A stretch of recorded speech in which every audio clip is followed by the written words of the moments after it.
Hello दोस्तों, welcome back to Pandey ji की पाठशाला। बैक टू बैक क्लासेस दोस्तों। तो आज हम आप सबको के साथ एक और नई कहानी पढ़ेंगे, एक और नई कहानी शेयर करेंगे, एक नॉवेला जो कि क्रिटिसिज्म पे बेस्ड है। तो जो कहानी आज हम पढ़ने जा रहे हैं उसका नाम है एनिमल फार्म, जिसको कि लिखा था जॉर्ज ऑरवेल ने। ठीक है दोस्तों, जॉर्ज ऑरवेल एक बहुत ही अच्छे ऑथर थे। तो वो उन्होंने इसको पब्लिश कराया था 17 अगस्त 1945 में। ठीक है, और उनके थ्रू ये नॉवेला लिखा गया था एज ए क्रिटिसिज्म। अब उन्होंने किसको क्रिटिसाइज़ किया है ये हम बताएंगे कहानी के लास्ट में, तो एंड तक बने रहें। तो दोस्तों, इस कहानी में एक फॉर्म होता है जिसका ऑनर होता है मिस्टर जोन्स। ठीक है, मिस्टर जोन्स एक ड्रंकर्ड होता है जो पीकर जानवरों पे बहुत जुल्म करता है, और इस फॉर्म का नाम है मनोर फॉर्म, जिस फॉर्म में बहुत सारे जानवर होते हैं अलग अलग तरह के। तो उन जानवरों को पे बहुत जुल्म करता है मिस्टर जोन्स, जिससे कि तंग आके वो एक मीटिंग रखते हैं जिसको लीड करता है एक पिग जिसका नाम होता है ओल्ड मेजर। तो ये ओल्ड मेजर पिग जो होता है उस फॉर्म को लीड करता है और उनको बहुत सारे रूल रेगुलेशन बताता है, उनको बहुत मोटिवेट करता है कि किस तरह से हम अपने लिए कुछ कर सकते हैं और आज़ाद हो सकते हैं। तो ये उनको, और उनमें एक बात ये कहता है कि 2 लेग्स वर्स और 4 लेग्स गुड, मतलब 2 पैर वाले बुरे और 4 पैर वाले अच्छे। तो मुर्गी इस बात का बुरा मान जाती क्योंकि उनके भी 2 पैर होते हैं, लेकिन ये उनको समझाता है और कहता है कि ये 2 पैर से हमारा मतलब आदमियों के लिए है। ठीक है, तो दोस्तों ये सब बातें होती है, और ये कुछ ओल्ड मेजर जो है कुछ रूल्स एंड रेगुलेशंस बता के जाता है इन लोगों के। और ये जब उसको सब स्पीच दे रहा था जानवरों को, वो स्पीच देते दौरान इसकी मौत हो जाती है। ये मर तो जाता है दोस्तों, लेकिन फिर ये उन जानवरों को बहुत सारा मोटिवेट कर जाता है, और जो रूल्स एंड रेगुलेशंस ये जानवरों को बता के जाता है दोस्तों, उसी का नाम होता है, वो जानवरों के थ्रू बहुत सारे रूल्स एंड रेगुलेशंस होते हैं 6-7 टाइप के। लाइक कोई ड्रिंक नहीं करेगा, कोई एक दूसरे पर जुल्म नहीं करेगा, और इसी रूल्स रेगुलेशन को एनिमलिज्म कहा जाता था। तो दोस्तों, ओल्ड मेजर के मरने के बाद नेपोलियन स्नोबेल जो होता है उसको रन करता है। तो वो मिस्टर जोन्स को क्या करते हैं वो लोग, एक दिन उस फॉर्म से मिस्टर जोन्स जो है उसको खाना देना भूल जाता है उन लोगों को। तो लोग गुस्सा आके उसको उस फॉर्म से भगा देते हैं। ठीक है, अपने फार्म से मिस्टर जोन्स को भगा देते हैं, और वो उसको भगाने के बाद उस फॉर्म को लीड करने लगता है स्नोबेल। और ये तो अब दोस्तों एनिमल फॉर्म का नाम जो होता है मनोर फॉर्म से बदल के एनिमल फॉर्म कर दिया जाता है, और फिर उसको नेपोलियन और स्नोबेल चलाते हैं। तो दोस्तों स्नोबेल उस फॉर्म को बहुत अच्छी तरीके से चला रहा होता है रूल्स एंड रेगुलेशंस को फॉलो करके।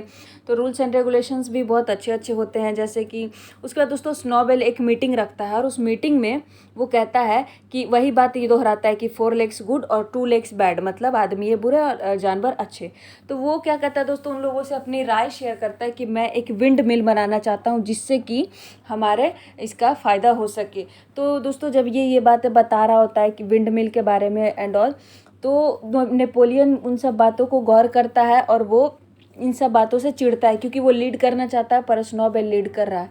तो दोस्तों नेपोलियन क्या करता है, इस पर इल्ज़ाम लगाता है कि ये सारा प्लान मेरा है विंड मिल का, जिसको स्नोबेल ने चुराया है, और वो स्नोबेल को बहुत बुरी तरह से फार्म से धक्के मार के निकलवा देता है। ऐसे तो सब स्नोबॉल के चाहते हैं, लेकिन नेपोलियन क्या करता है, कुछ जंगली कुत्ते पाल रखता है जिसके दम पर सब जानवरों को डराता है, और वो वहाँ से स्नोबेल को भगा देता है। अब नेपोलियन उन सब पे रूल कर रहा है।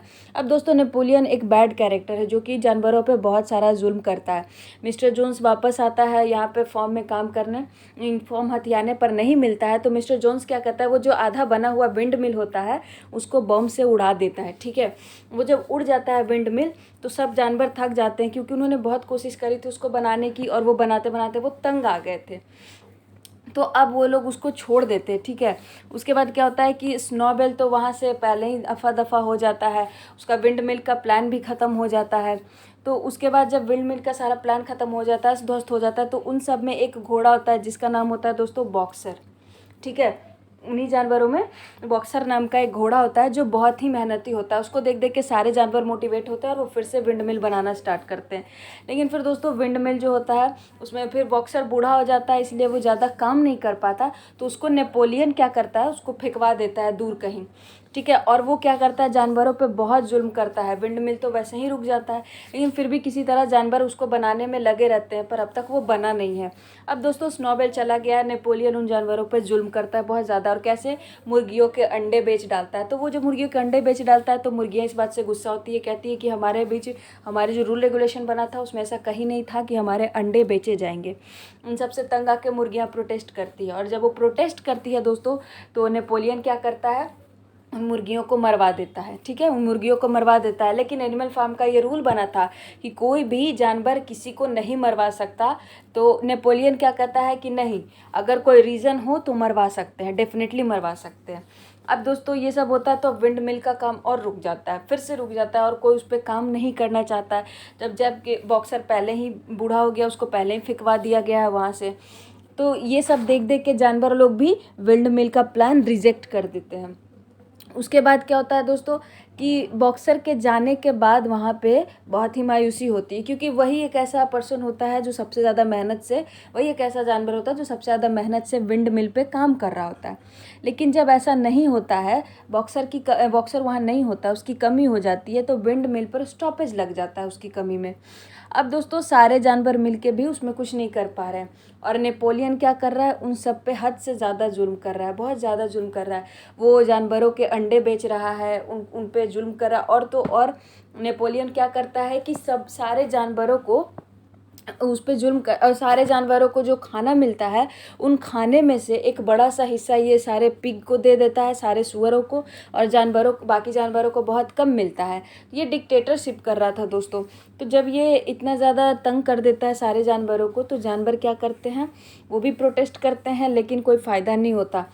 अब उस प्रोटेस्ट के दौरान दोस्तों ये अपने जंगली कुत्तों से सबको डरा देता है, ठीक है, तो वो हार जाते हैं। लेकिन फिर एक टाइम होता है दोस्तों कि मतलब जब इसका रूल रेगुलेशन टूट जाता है फॉर्म का, एनिमल फॉर्म का, और नेपोलियन तो रूल रेगुलेशन टूटने के बाद क्या होता है, ये सब वहाँ पे ड्रिंक भी करते हैं। ऐसा तो रूल बना था कि कोई जानवर ड्रिंक नहीं करेगा, लेकिन नेपोलियन के रूल में सब ड्रिंक भी करते हैं। और ड्रिंक कौन करता है, सारे पिग लोग खा पी के मोटे हो जा रहे हैं, सुअर साले, और सारे बहुत सारा मस्ती कर रहे हैं, मस्त अय्याशी कर रहे हैं, खा पी कर, और दूसरे जानवरों का हिस्सा कर रहे हैं। और नेपोलियन दोस्तों क्या करता है कि इस फार्म का नाम जब एनिमल फार्म है उसको फिर से बदल के मनोर फार्म कर देता है। तो जानवर समझ जाते हैं कि इसके मन में खोट है। अब दोस्तों ये सब होने के बाद नेपोलियन का जो क्या कहते हैं आतंक है बहुत ज़्यादा बढ़ जाता है, और ये देख के सारे जानवर उसके खिलाफ प्रोटेस्ट पे उतर आते हैं, ठीक है, वो सब। लेकिन क्या कर सकते हैं फिर भी। तो फिर नेपोलियन एक आदमी है जो मिस्टर फ्रेडरिक नाम है, उससे ये डील करता है, उससे कुछ व्यापार करवाता है, ठीक है। तो मिस्टर फ्रेडरिक जो है वो एक धोखेबाज आदमी है, फरेब है, तो वो भी नेपोलियन को चीट करके उड़ जाता है। अब नेपोलियन और ज़्यादा बुरा है क्योंकि इसने व्यापार में भी धोखा खा लिया। तो अब दोस्तों जानवरों का क्या होता है कि वो विंड मिल का भी नहीं कर पाते, और इधर इससे भी परेशान हो जाते हैं। उसके सारे अंडे ये सब भी व्यापार में चले जाते हैं। फिर दोस्तों सबको बॉक्सर की बहुत याद आती है, वो लोग बॉक्सर को बहुत मिस करते हैं, लेकिन बॉक्सर से ये लोग मोटिवेट भी बहुत रहते हैं। तो उसी के राह पर चल के ये लोग विंड मिल पर काम करते हैं, और फिर ये विंड मिल को बनाना स्टार्ट करते हैं दोस्तों, और फिर उसमें लग के विंड मिल पूरा तैयार कर लेते हैं। अब नेपोलियन इन पर और जुल्म करने लग जाता है। तो ठीक है, जब ये बहुत ज़्यादा जुल्म करने लगता है तो सारे जानवर परेशान होकर इसके खिलाफ प्रोटेस्ट कर देते हैं, और प्रोटेस्ट करके फिर नेपोलियन को हरा देते हैं और इसको भगा देते हैं। दोस्तों कहानी तो यही ख़त्म हो जाती है। अब कहानी का एक्चुअली पता है क्या मीन है, ये कहानी क्या है, एक तरह से क्रिटिसिज्म है, किसके खिलाफ, फ्रेंच रिवॉल्यूशन के खिलाफ। 4 लेग्स गुड 2 लेग्स बैड, मतलब आदमी बुरे हैं जानवर अच्छे हैं, ये क्रिटिसिज्म था फ्रेंच रिवॉल्यूशन के टाइम, जिसमें कि बताया जाता है कि पॉलिटिशियंस के बारे में कि चाहे डिक्टेटरशिप हो या मोनार्की हो, कुछ भी हो, ठीक है। यहाँ नेपोलियन को बताया जा रहा है किसके जगह पे, नेपोलियन को कंसीडर किया जा रहा है दोस्तों पॉलिटिशियंस से, और जनता को कंसीडर किया जा रहा है एनिमल से, बाकी एनिमल से जिन पे जुल्म होता है। तो बात चाहे डिक्टेटरशिप की हो या मोनार्की की हो दोस्तों, कोई रूल करे जनता को परेशानियां होती ही रहती है। तो यही इस कहानी का मतलब था। इस कहानी का क्रिटिसिज्म भी यही था कि वहाँ के रूल्स एंड रेगुलेशंस के बारे में बताया जा सके कि किस तरह पॉलिटिशियंस आम पब्लिक पे अपना इतना सारा रूल करते हैं और उनको ज़्यादा से ज़्यादा परेशान कर देते हैं। तो कहानी यहीं पे ख़त्म हो जाती है दोस्तों। अब इस कहानी से हम समझ सकते हैं कि एक्चुअली में ऑरवेल क्या बताना चाहते हैं, ठीक है। ऑरवेल जो है, जॉर्ज ऑरवेल, वो क्या बताना चाहते हैं, mister B Jones, animal farm, ये सब कुछ का हम कंपैरिजन देख चुके हैं, ठीक है। कौन किससे कंपेयर्ड है, Napoleon is equal to politicians, mister Jones is equal to small rulers, और Animal Farm is equal to human beings और पब्लिक, ठीक है। तो इससे पता चल जाता है दोस्तों कि चाहे अभी का टाइम हो या पहले का टाइम हो, जो भी हो, और एक्चुअली ये उस टाइम का कंसीडर किया जाता है। अभी जैसा कि मैंने कहा फ्रेंच रिवॉल्यूशन का, तो ये उसी टाइम का कंसीडरिंग है कि किस तरह लोग उस पर जूम करते हैं जनता पे। दोस्तों कहानी पसंद आई हो तो लाइक कमेंट शेयर करें और चैनल को सब्सक्राइब करें।